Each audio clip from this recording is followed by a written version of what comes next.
Hi guys, வணக்கம். எப்படி நல்லா இருக்கீங்களா? கோடை வெயில் நம்மளை ரொம்ப கொடுமைப்படுத்துது. நம்ம முன்னோர்கள் இந்த கோடை வெயிலை எப்படி கையாண்டாங்கன்னு நமக்கு எல்லாருக்குமே தெரியல. நம்ம இன்றைக்கி மாடர்ன் டென்ட் உலகத்தில் இருக்கோம்.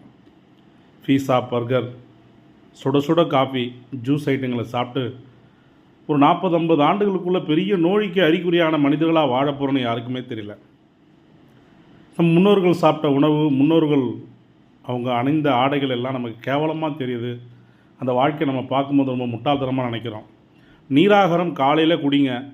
உங்கள் வாழ்க்கையில் பல நோய்கள், மொத்தம் 23 நோய்கள் உங்களை விட்டு விலகும். நீராகாரம்னா கொஞ்சம் சாதம், தண்ணி, மோர் கடைஞ்சி காலில் குடிச்சிட்டு அதுக்கப்புறம் நீங்கள் என்ன விருப்பமான டிஃபனை வேணாலும் சாப்பிடுங்க. அதை பற்றி பிரச்சனையே கிடையாது. நீராகாரம் ரொம்ப ஆரோக்கியமான உணவு. இந்த உணவை நீங்கள் கையாளுங்க. எண்ணி ஒரு மாதத்தில் இந்த வெயிலுக்குள்ளே உங்கள் உடம்புல ஏற்படுற மாற்றங்கள் பெரிய நல்ல விஷயங்களாக இருக்கும்.